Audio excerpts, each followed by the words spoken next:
Hi, my name is Steve Bramall. I'm with DDS Analytics. I'm here to talk to you about a study on employee turnover.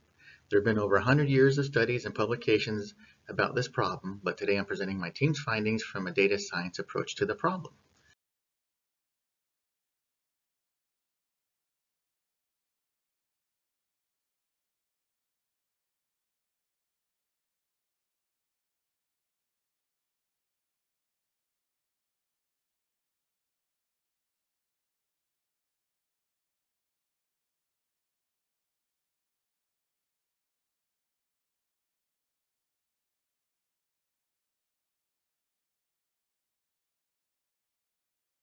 A recent Forbes article sets the cost to recruit and replace entry-level position at 50% of the salary, mid-level at 125% of the salary. So to say the least, it's an expensive problem, and I'm excited to present our findings.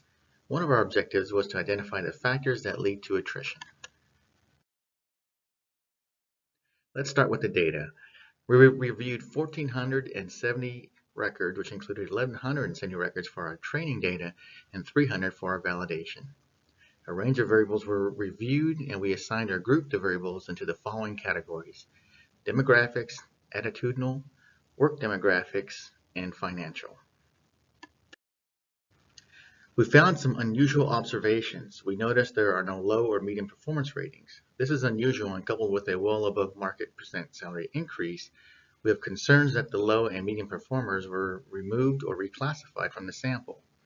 That being said, we have developed a process and model allowing us to retrain and optimize the model with new data sets.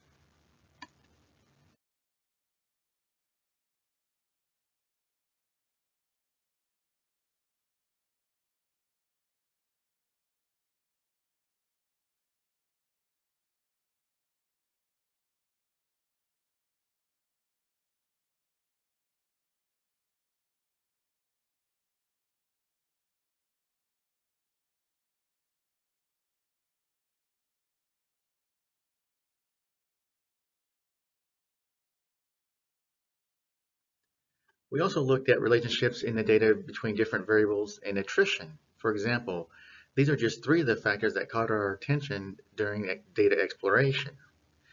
The entry-level positions had a 27% attrition rate. Gen Z, which is 21 years and younger, was at 54%. The next was the millennials at 18.8. And we also noticed that the longer the commute, the higher the attrition rate. Here's a look at some of the most influential variables. Selecting the optimal features requires an iteration between reviewing simple plots, multicollinearity plots, and variable p-values.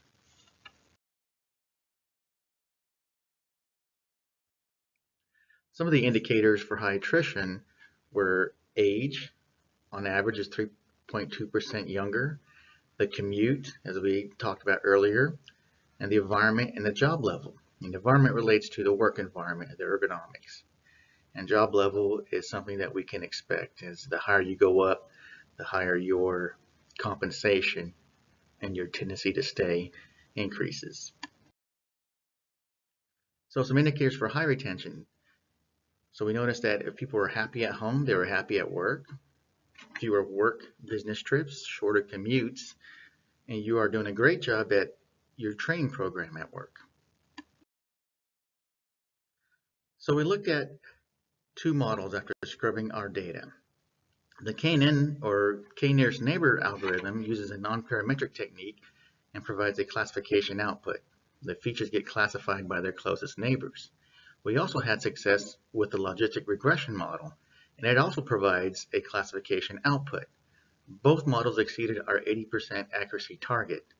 The KNN model provided a 50% positive attrition match, but the logistic regression provided an 80% match, and we were very excited about this success rate.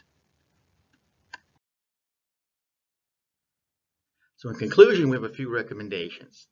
We recommend management training to foster inclusion by welcoming new ideas from Gen Z and the millennial age groups. Ergonomic assessments may point to simple adjustments to workspaces that can improve employee health. And utilizing co-working spaces like WeWork or telecommuting or creating a carpool program are all things to consider to reduce attrition. With your approval, our next steps include meeting with SMEs and doing some additional analysis to build a more robust tool. Thank you.